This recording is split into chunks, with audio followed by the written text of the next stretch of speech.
All right. Well, welcome, Madeline, or Maddie. And I'm going to read your intro that you wrote here. Maddy Flores, she, they, is a storyboard artist living in LA. Growing up, they had a fondness for anime, video games, and comics, so they decided to dive headfirst into animation after 10 years of working retail. They have since worked on various projects at Nickelodeon, Dreamworks TV, Cartoon Network, Disney TV, and Netflix's upcoming animated musical series, Centaurworld. And I'm excited to hear about that too. Oh, it's Their so good. recent Cartoon Network short, Mushroom in the Forest of the World, was nominated for a Daytime Emmy, but lost to Sesame Street. That almost feels like bragging rights. Currently, they are boarding on the upcoming Rise of the Teenage Mutant Ninja Turtles movie for Netflix, and it's a dream come true. And so I'm turning it over to you and admitting more people. Sweet. But yeah, thanks for having me.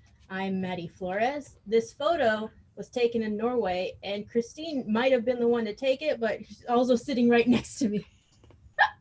Yeah, so a little about me. I have 2 cats. One is Da Vinci, one is Dirtbike. I have a husband, and these are just basic things. I was an Army brat. I was born in Texas, but I spent most of my childhood in Germany. And we moved back to the US when I was 8. And then we lived in Georgia, Florida. I moved to Minnesota for work for a little bit. And then I moved to Oregon. And now I'm in California. I have one younger brother. In high school, I attended visual and performing arts school. And that was kind of the first, real attempt at taking art seriously, where I took 4 years of drawing, painting, sculpting, and graphic arts. But I also had a bunch of other jobs. Like I said, I worked in retail for about 10 years. I worked at a psychic shop. I worked at Aquatica, SeaWorld's water park. I worked at a bunch of bookstores. I worked at Books A Million and Powell's. I was also a flight attendant for a while. I did that so I could fly to comic conventions for free, and that was a super good time. I also worked in a call center for a while, which was really nice because it was a call center for a bookstore, and I got routed all of the comic calls. And then I was also in-house designer for a children's theater, which was really fun. And then these are some of the first things that I worked on. My first job in animation was doing some freelance for Adventure Time and Bee and Puppy Cat. I was super nervous because I didn't know what to expect. And then my first full-time job was a revisionist for Nickelodeon's Harvey Beaks. Revisions is basically a really good entry point into animation. And then after that, I moved up to storyboards and I started working at Dreamworks and eventually got a job at Disney TV working on seasons 3 and 4 of Star vs. the Forces of Evil and the first season of Owl House. After Owl House, I started working at Centaurworld for one of my old bosses from Star, which is great. And it's coming out next year. I think we just saw finished animation for it. It looks gorgeous. I teared up. The songs are amazing. I can't wait. I wish it was out now because it would be my quarantine comfort show. And then I worked on a short called Mushroom in the Forest of the World with my husband, where we just came up with this little pitch Bible that I presented to Cartoon Network because I knew someone that was working there, and I asked, hey, do you have any openings for other shows? I just wanted to work at Cartoon Network. And she said, no, we don't have any current job openings, but if you have anything you want us to pitch, like you want to pitch to us, let me know. I didn't, but I lied. And I said, yes, I do. She's like, cool, see you Thursday. I went home and said, hey, husband, we got to come up with a show. And then this is more of my personal work. I just like anime and action. So I just draw that all the time, all day long, because it's fun. And I just love this. Always do your best, and everybody's best is different. Can't always be the best, but you can always do your best. And I write that in the front of all my sketchbooks because I'm corny. And I think that's the end of my mini presentation. Yes. All right. And did you want to show your portfolio first or have me ask questions first? If they're interested, let me grab that real quick. It's in another tab. Yeah, I think it might be cool before I dive into the questions to see your portfolio, especially because my class, it's kind of what we're working on right now is some storyboard stuff. And I've been telling them how um like rough drawings can be for animation, and seeing your portfolio was really a nice way to show that. Yes, but to be fair, some of these are way cleaner than they actually need to be because they were either for work or they were on my own time and I was trying to practice doing something. But So usually they're even rougher than what we're going to be seeing. oh yeah, it's the first pass is always just literally stick figures. I might actually have I can actually show you. Okay, so this is like a freelance board and these are my thumbnails for it. There's nothing going on here. But basically when you're presenting, you just want to make sure that the story is right. The drawings don't always have to be there. And having an executive that can read thumbnails is great. All right, let me share a portfolio.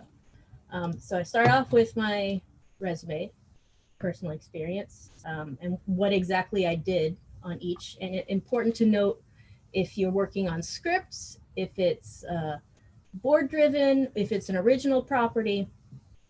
I also included a QuickTime sample, but I can't show that because it's NDA. So the first portfolio sample I have is actually just a script from this D&D podcast I like, Adventure Zone. I don't have a lot of emotional beats in my portfolio. A lot of stuff that I do is comedy or action. So I grabbed a scene that I thought was like a little bit subtle. Adventure Zone has all their scripts on their website.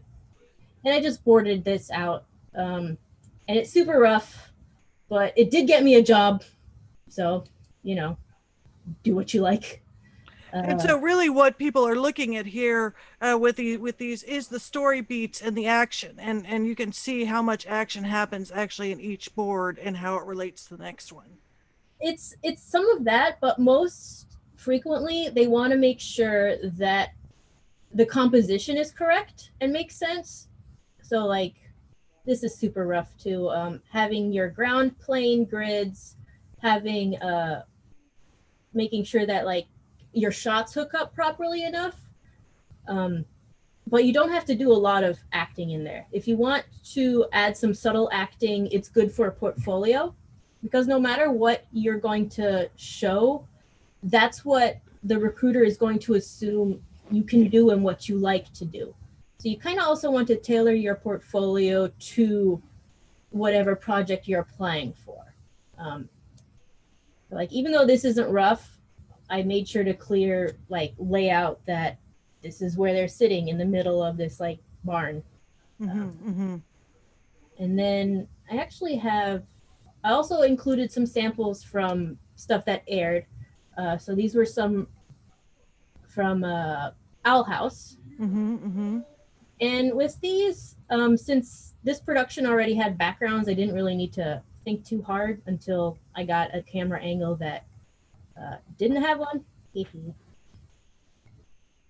But this was more, I included this to show that I can do stuff with multiple characters on screen, that I know how to set them up properly, that it can still be pretty clear. And then on my last sample that I included was from an episode of Star versus the Forces of Evil. I put that in only because it was kind of self-indulgent. It was an episode where one of the characters gets obsessed with K-dramas, and I was watching one at the time, and they said, hey, you're going to do a K-drama episode, so I just put that in there as well. Yeah. You did some writing in some of these, didn't you? Yes. Came up with the whole episode? For Star, the episode, we got an outline, which was about 2 pages long, where it basically said, like it gave you about like a paragraph per act, act 1, act 2, act 3. There was no dialogue in there, no jokes or anything. So everything, like minimal setting as well.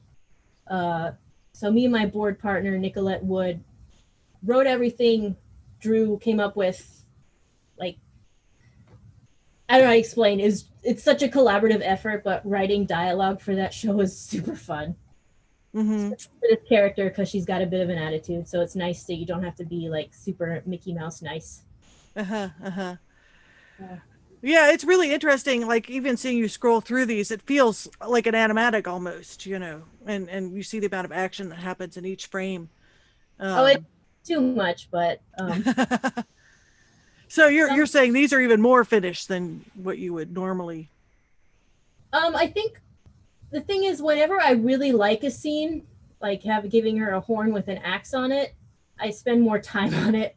Uh, and that's part of the fun part with boarding is whenever you get a part of like an episode that you super like, you just gonna go have fun.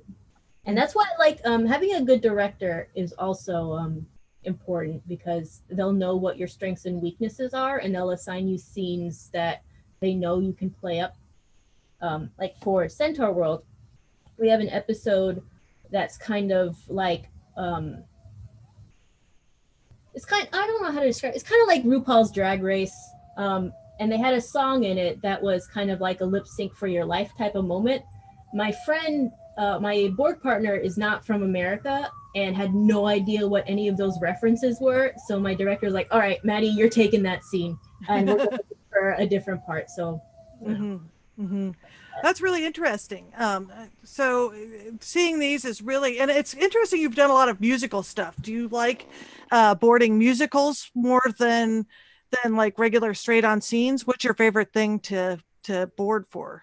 Well, I had only worked on board driven for the first 3 or 4 years of my career, and then Centaurworld was the first script. No, Owl House was the first scripted show I worked on, and I loved it. I like writing, but it's not necessarily my favorite part of making TV shows. Getting a script and not having to think about anything lets me hyper focus on the drawings, and that's my favorite thing. So now I only want to work on scripted things because it's you have 6 weeks to do an episode, and if 2 of those weeks are spent trying to board and write all the dialogue, it feels like there's more pressure. But if I have 6 weeks to just draw one page of dialogue, it's great. Cool, cool. Well, I'm going to ask these questions here, and also if anyone Any has questions, you can mention. I've heard there's also a raise hand function too, which I assume I'll see if someone raises their hand, or you can ask the question in the chat box because I'm looking at that first. But I've got the list of questions, and first I want to ask you, what made you want to get into? What made you decide to go into animation? The first time I saw the Aladdin VHS. There's like a little preview at the front for the Lion King, and they show all of these Disney artists drawing lions, and I was like, "What? Cartoons aren't real? People make them?" So that's when I kind of started like purposefully asking for art supplies for Christmas is the best way to put it. And was there a show that made you obsessed, or was it Lion King that made you obsessed with animation, or was there a show that you couldn't get out of your head when you were maybe watched over and over again that really inspires and maybe even informs your work today? That was Sailor Moon, like 100,000% Sailor Moon. There was uh, like the animation was great. It was like sequential story arc that I had to follow. I didn't feel like I was being talked down to. It was really pretty. I would record episodes and just rewind their transformation scenes over and over because at that point I knew, human hands made this, and I just was obsessed with it. That and Naruto. I'll talk about Naruto all day. um, did you go to did you go to school for animation? I did not. I did the high school visual and performing arts course, and then I went to the University of Central Florida for a couple of years, but originally my plan was to go into criminal justice. Both my parents never went to college in the US, so they didn't really understand the college system, so I didn't really understand it. And trying to take out a loan to go to art school scared them too much. So it was a state school seemed smarter, and going into a job field that seemed more secure made them happy. Didn't make me happy. So I dropped out, worked for a couple of years, and then I went to community college and decided I was going to go into graphic design. But that's also when I started making web comics and posting them online.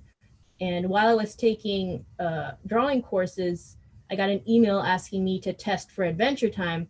I got so excited, I told my teacher, and he was like, yeah, do it. Don't take these classes anymore. Just if you have the opportunity, leave. How long had you been doing your webcomic at that point when you got contacted by Adventure Time? Did they just see your comic on Tumblr or Webtoon or something like that?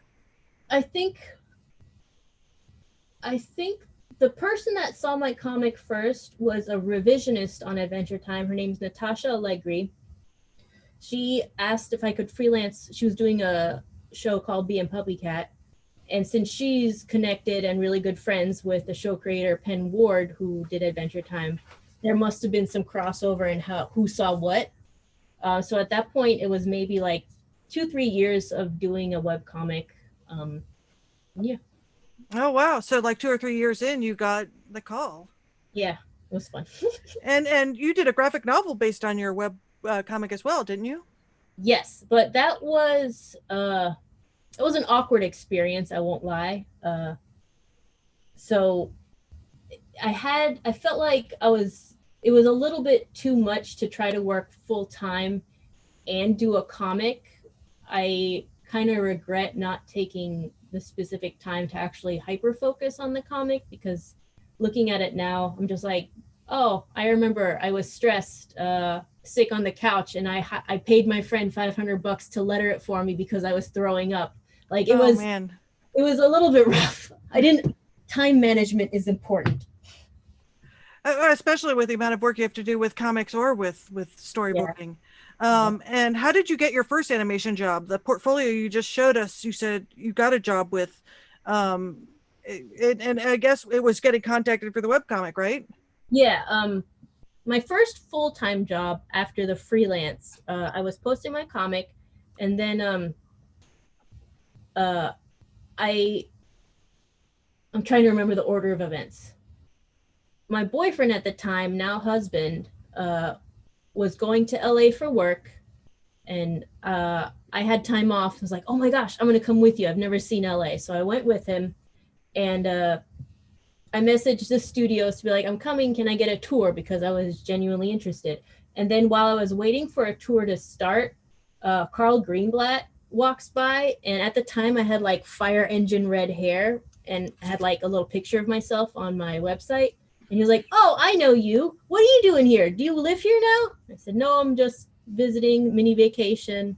But it'd be nice to live here. He's like, do you want to work on my show?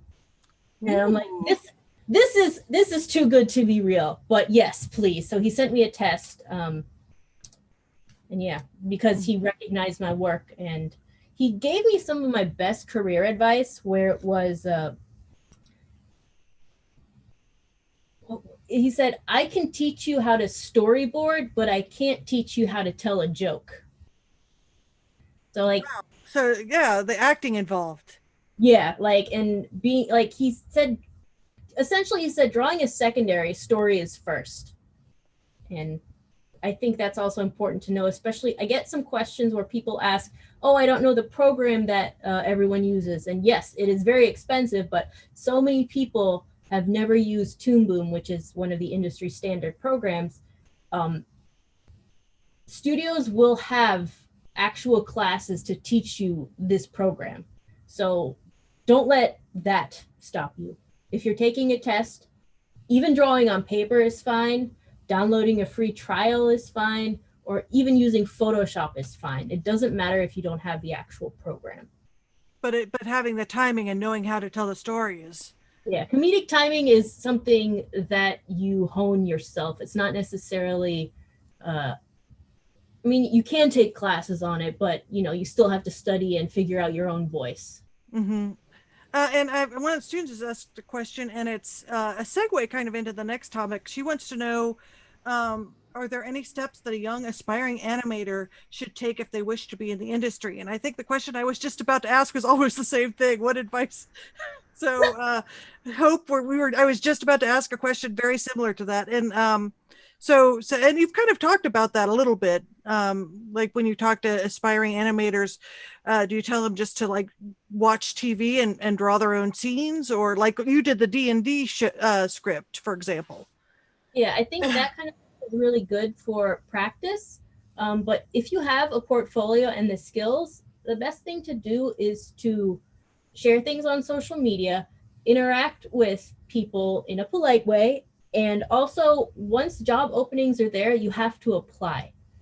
Like, I think that is one of the scariest things to do because you feel you're not ready or you are scared of getting rejected, but it takes people a long time of applying and getting rejected until they land a position. And it doesn't mean that if you get rejected, it doesn't mean that you are a bad artist. It just means you're not the right fit for this very specific project. They're looking for something hyper specific, and you're also competing with other people. So taking rejection personally should never come into play. It's a good mindset where if you apply and you do get a test, to think, I'm going to take this test and I'm going to present the best that I can do and the type of things that I like to draw. Because even if you get hired on a show, if it's not necessarily something in your wheelhouse or something you're passionate about, you're not going to have fun, and it's just going to, the end product's going to suffer.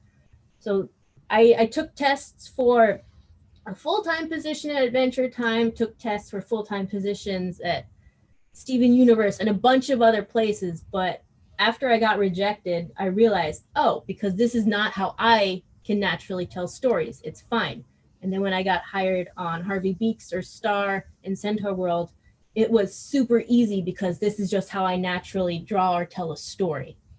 Mm-hmm. How do you sense it all? How do you recommend students practice? Like if they're wanting to be storyboarders, like do you recommend that they say reboard a show that they love, or like you said, you went to a podcast and just boarded that script? I mean, is that how you would recommend they practice? I think it's definitely the easiest way to practice because you have something to go off of. But if you really want to go into the realm of coming up with your own stuff, then I think it's worthwhile to try to write just a one-page outline or script and try to board that and limit yourself with how many panels you can use as well. I think that's important.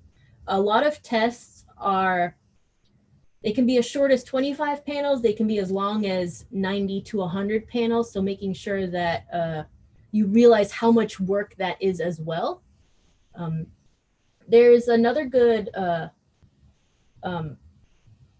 there's a lot of different exercises you can do, but one that I think is really popular is called the Next 5, where you go on Flickr and just like pick a random picture and then you board the next 5 panels and what you think will happen in that scene. Interesting. It's really good, and you can interpret those images however you want. Maybe if you're realizing, I tend to only draw this kind of flat shot, or I'm doing a lot of down shots, or I don't have any establishing shots. It helps you realize what you need to work on. Interesting. That's a good, you said it's called Pick 5, or? It's just called the Next 5. Next 5? That's really game cool. That some artists at Disney do. They're not too shabby, so. Oh, no. And my next question is there a show out there that is a good example of what's popular now? Because it seems like animation kind of has different styles that are in. What is a good example? Like, what do you think right now is sort of the cutting edge of animation right now? Like, what are your favorite things to watch right now? I think that's I guess that's two different questions. Yeah. I mean, it's kind of difficult because what's popular isn't necessarily what I like to watch. Like, I think Loud House is one of the most popular shows right now for kids on this specific age, but it's not what I'm watching or my peers are necessarily watching. So I think the other thing that I really like, and I'm am, biased, is I really think that Rise of the Teenage Mutant Ninja Turtles, that show itself, is an excellent example of, action boarding in Western media and action animation. And it's a shame that it got canceled. But I think other than that, most of the media I consume is just straight up anime. I'm at work, I'm told I should watch this, I should watch that, I need to reference this. It's more often than not studying anime and just really like not copying, but learning what those compositions are is what helps me out. Mm-hmm. What's your favorite, or what's the anime you're digging deep into most these days? Like, what's in your queue the most you find? Well, one of my favorites just got put on Netflix called Nozaki-kun, but that's it's a comedy, so I wouldn't recommend it for action stuff. But anything by Trigger always feels like they're pushing forward, and I just want to keep up with that. There's specific animators that I follow too, and through following specific animators, I see other stuff, and I'm so excited for My Hero Academia. the new season, I can't wait. Oh, cool. And yeah, I'll have you spell that out for me later, and I'll put it in the notes. Oh yeah, there's a student here that says I can't wait for Miha. So and does anyone before I said what are you working on now, and you've been talking about your turtles, and you were telling me about how you were trying, how they had you actually watching action scenes from different anime to my work assignment one day was to just watch Gurren Lagann. Oh, Gurren Lagann! Yes. Yeah. I'm sitting here with my cat on the clock, just like, believe in me who believes in you. Getting paid for it is great. Yes, that sounds like the dream job. Also, Studio Trigger has a Patreon and a Twitch channel, and they'll stream just like randomly. So I recommend peeking at that. Getting to watch like, there's this one artist, Yo-Yo Shinari, who does he's an amazing animator, but also does some really good illustrations. And there was just a stream of him just drawing and explaining his process. It was so cool. Oh, nice. And that was on their Patreon? Yes, if you join their Patreon, you also get the actual file that they work on. So like having this file from this legendary animator, I can go through his layers, I can see his sketch. That's amazing. Oh, like $2 a month. Love that. Oh, that's really cool. And let's see, and I think that's all the questions I have, because I asked you what the must-see is, and we've kind of been talking about that. Does anyone here have any questions? And you can either type it in the chat, or I don't know how the raising hand works, or you can just type in the chat, I have a question I want to ask. Let's see, does anyone have a question? Oh, that's a good question. Oh, and Bridget does have a question, and you said that first. So Bridget, you want to ask your question?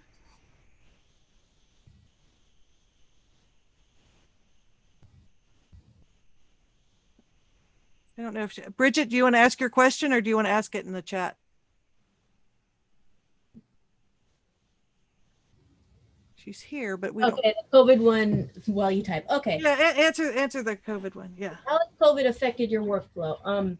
The worst thing is nothing in my office is ergonomic, so I've had a lot of issues that way. The thing is, I'm also working from home isn't that bad, because once I had a director who told me to try to work from home at least once a week, so I'm kind of used to the work setup. But I really miss just random banter with my crew. I started working on this movie in quarantine, so I never got to meet anyone. It's lonely, but we sometimes have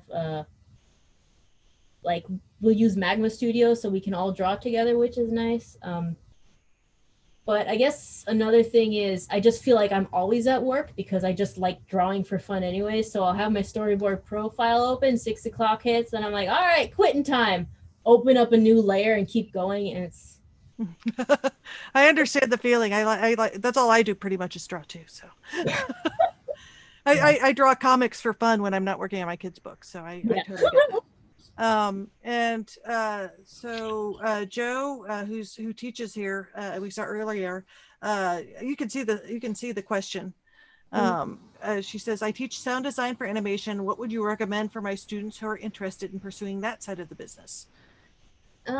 I don't necessarily have a lot of experience on that end. I know that um, some studios will just have one person that takes care of the sound for every show, or maybe maximum two. Um, and then each show will have specific musicians that are in charge of the music for each episode. Um, I can't really offer much advice on that end. Have you ever worked with the actors at all, the sound actors or anything? I've worked with when I was working on my short, I got to go through the process, and I worked with the people that do all of the mixing and editing and stuff. And it, like I said, it's a small group of people that the studio rotates on different projects, and they don't necessarily just work at one studio either. Because there's someone that's really good at directing voice actors, so they just hire her for a bunch of different productions. Mm-hmm. And Bridget asks, which company did you find most enjoyable to work out of, Disney, Nickelodeon, or Cartoon Network? And that's probably that's like a loaded question a little bit because it probably depends on the project as much as the company. Yeah, if I have to be 100% honest, all of them completely fine. My favorite to work at was actually Netflix. Um, Really? Uh-huh. the people that worked HR and just the general artist managers were so kind. It was the first place I ever worked where they offered people the chance to talk about their pronouns. It was the first time they had managers that would listen to what we wanted and they would actually act on it. Um, Even when I was doing my exit interview, they said, hey, do you mind if we have a quick little chat? I want to know what kind of projects you're interested in or what you want to work on. So when we have anything, we can hire you back. Nice. So it just I felt heard. I felt important versus just a cog in the machine. Uh-huh. So, Well, yeah. that's cool. Well, they're doing a lot of incredible programming. Oh, yeah. I'm so excited for all the stuff that they're working on. All Yeah. right. Aspen asks, what advice do you have for anyone pursuing a long-term drawing career and avoiding hand-wrist injury? We talked about that. A Yeah. friend is a revisionist and she has struggled with it for years. I think, I mean, doing warm ups is really important. Taking 10 to 20 minutes before you start work and just slowly warming your wrist up, um, setting a timer to do stretches. A standing desk is really good too. So it's just adjusting your work day to account for taking enough breaks. That's the best way to put it. Yeah, give your eyes a rest, give your wrist a rest. Yeah. Also, if you are working on a computer, I recommend installing a program that like adjusts the light on your screen. I use Flux, and it just kind of like it's nicer on your corneas, because I heard about an artist at Pixar who their cornea was detached because of staring at the screen too long. So Oh, really? And it's called Flux? this one's called Flux, Flux. And it's like a program that you put on, like it adjusts the light so it's better for It, your it corneas? fixes the tint of your screen. Oh, interesting. I'll have to look at that. Flux. And James asks, and we talked about this a little bit too. How does watching anime directly come into play with your animation work? Is it for inspiration? And it sounds like that's a resounding yes. Yes, sometimes they want to do like a direct homage. So they're like, watch this scene and do that, which is fun. Um, but a lot of times, like specifically at Netflix as well, they're not scared of anime like some other studios are. So they get really excited when we go in that direction because they feel like it's pushing forward. Mm-hmm, mm-hmm. So yeah. And somebody is asking, what kind of stuff does a revisionist do? They're kind of like a jack of all trades. So after the board artists hand off their board, it goes to either a director or the head of revisions, and then they break apart the episode and hand them off to revisionists. Sometimes there's one, sometimes there's two. Sometimes some board artists will do revisions themselves depending on the production workflow.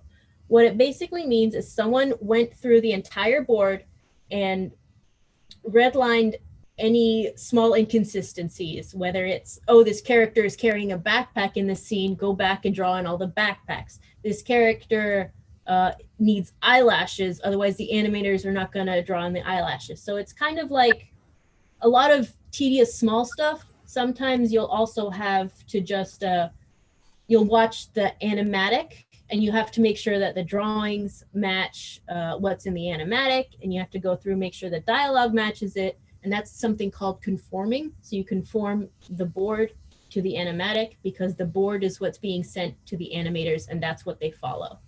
Okay, interesting. You get the board as a revisionist. There'll be a small scene that a board artist didn't have time to finish, and they'll be like, hey, can you draw this little conversation between these two characters? I've heard, is being a revisionist sort of an entry level? Like, I hear a lot of people when they first get hired, that's their first job in animation, is being a revisionist. Yeah, it's a really good entry level, I feel, because you get to see part of the whole pipeline. So you'll see the board artists get their handout, work on it, and then it comes to you and you see what work they did and what mistakes they made, whether or not it's, like things. Sometimes there's things that you just don't really pay attention to, like something called hookup poses, where you have to make sure that the pose is the exact same if you're cutting to another camera. And that'll just help your boards be cleaner for when you're a board artist and sending it down the pipeline. Oh, interesting. And Abigail says, what is your favorite anime that you got to pull reference from? I always love whenever I can do a Naruto run in an episode. That's really fun. I think I did have a couple of Gurren Lagann moments in some stuff. But anytime they ask for romantic stuff, I ask, can I do sparkles? Can I do cherry blossoms? So I kind of stick to specific tropes, not necessarily just I don't know. And let's see. Mitchell asks, what are some things you think studios are looking for other than animation skills? For example, writing, storytelling skills. I guess if you are an agreeable person to work with, that's another thing. I know that's hard to like present to someone, but if you're going to a portfolio day or going to a convention or something, just being generally pleasant is always really nice because they're going to remember you. Also that you can meet deadlines. If you miss a deadline, it's just going to cause so much trouble further down the production line. And yeah, I don't know. Done is better than perfect. Exactly. That I always say that done is better. That's every project I've ever worked on is done is better than perfect because you have to get it out of your studio. Like if you work on backgrounds, I mean, those are other things that they hire people to do, like character design, for example. Like how does that fit into the pantheon of jobs, like backgrounds and that sort of thing? If you like, the first thing is to know like specifically what job you want in animation, and what all of that entails. Like if you want to become a storyboard artist, your portfolio should be storyboards. If you want to be a character designer, your portfolio should be character design. And it should always be things that you like to do, because that's you want to get hired for stuff that you like. Yeah, that was what we always said in illustration. Don't put a bicycle in your portfolio unless you like drawing them a lot. Yeah, when I got hired on Centaurworld, I was like, I can't draw horses, and my boss was like, that's fine, we're gonna teach you. Oh wow. Let's see.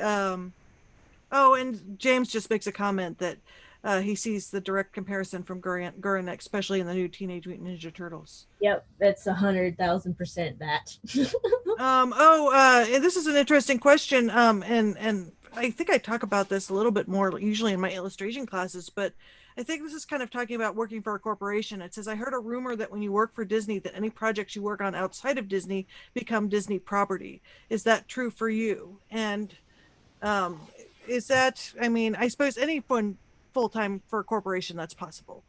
It is true. A lot of contracts, when you're like when you get hired, you'll get sent a contract, all kinds of legal mumbo jumbo. But if you are working on any projects, a lot of studios have this, and if they don't, ask for it.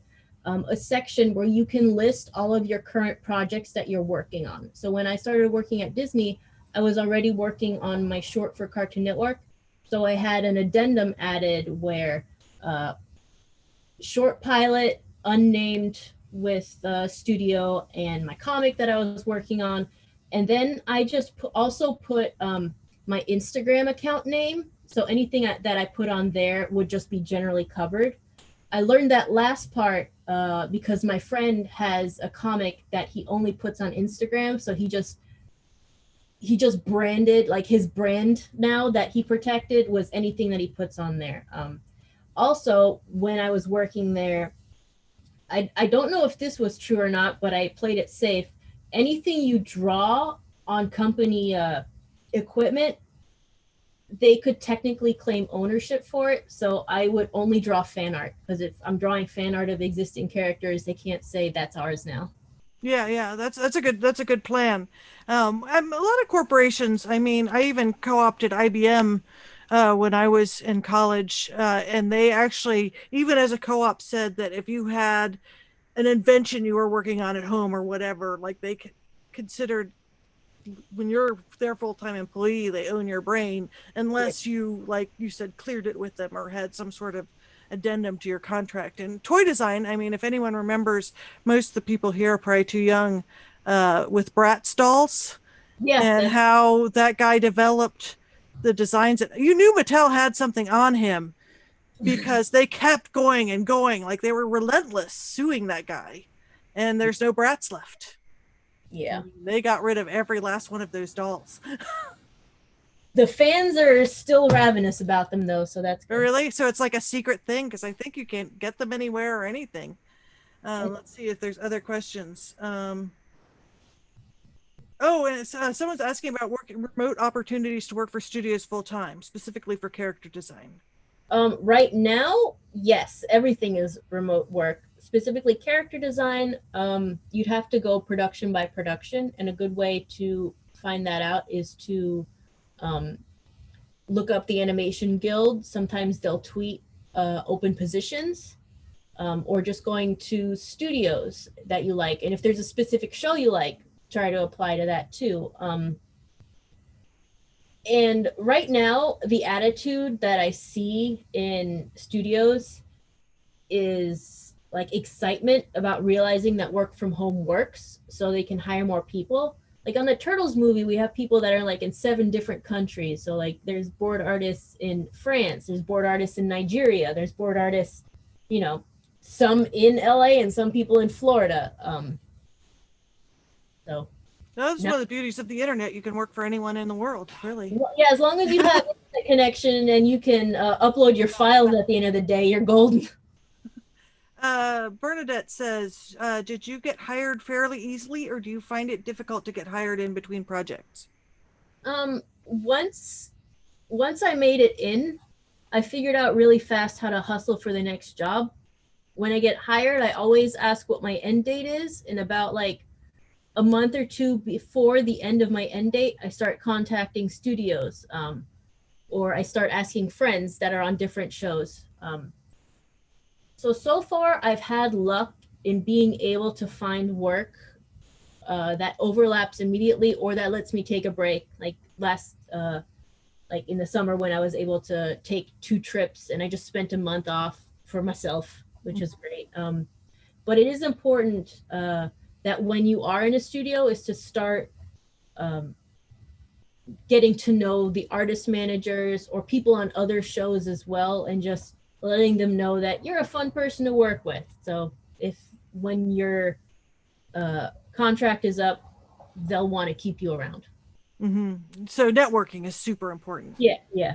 Let's see. And somebody else asks what studio project episode you're most proud of. That's an interesting question. Is there an episode that like you think is the best thing you've ever done? Yeah, but it's on Centaurworld and it hasn't aired yet. And like the turtle movie is a dream come true. So episode, I'd say I have a favorite episode on Centaurworld. And I just think it's so positive and it's going to bring so much joy to so many people.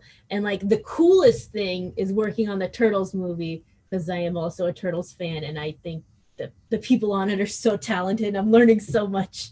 Uh-huh. That's an interesting thing that I've talked with my students about is style guides. Like when you're boarding, do you have like a pretty huge style guide that shows everything like from, set design stuff to costumes and We do get huge folders with any type of previs work. So some studios will have someone that their job is to only come up with doodles to help the board artist figure out locations. So um, if it's a specific episode and now the setting is a swamp, they're going to try to draw a bunch of different swamp shots to help with the board artist. There's also specific style guides that are meant for animators on what to do, what not to do, certain poses, certain mouth shapes, certain eye shapes as well, that we have to keep in mind. Otherwise, it's something that'll get sent to revisions and then I'll spend more time there. So if you follow a lot of the guides from the get-go, it really helps. And a good production will provide that for you. Oh, that's cool. And it says here, do you share your personal art on social media? I think this is actually probably we're almost at 10 till, so we've been talking for almost an hour. So, does anyone have a last question? This is a good one to end on because so that they can find you on social media and follow your work because you post a lot of sketches and stuff. Whose friend is also working on Centaurworld? Who are they? Aspen, who's your friend? Oh, my friend's name, Megan Hillman. It's gonna be so good. Yeah, she's a background artist plus revisionist.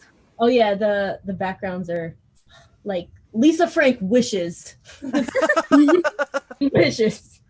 And I think does anyone else have any questions? If not, I think that it's a nice place to end where the person asks where to find you on social media because you're on Twitch the 8th. Yeah. Nickelodeon, right? I'm doing a Nickelodeon stream for Twitch on October 8th. But I'm usually on Instagram. I'll type it in the chat. If my keyboard will. There we go. This is my Twitter and my Instagram account. Haven't been drawing a lot lately because of ARM, but goes. But yeah, I mean, but when your arm, yeah, you do a lot of sketching and stuff like that.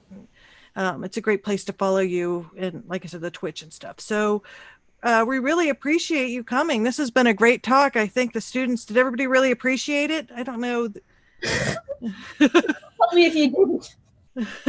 Yeah, I hope everybody enjoyed the talk.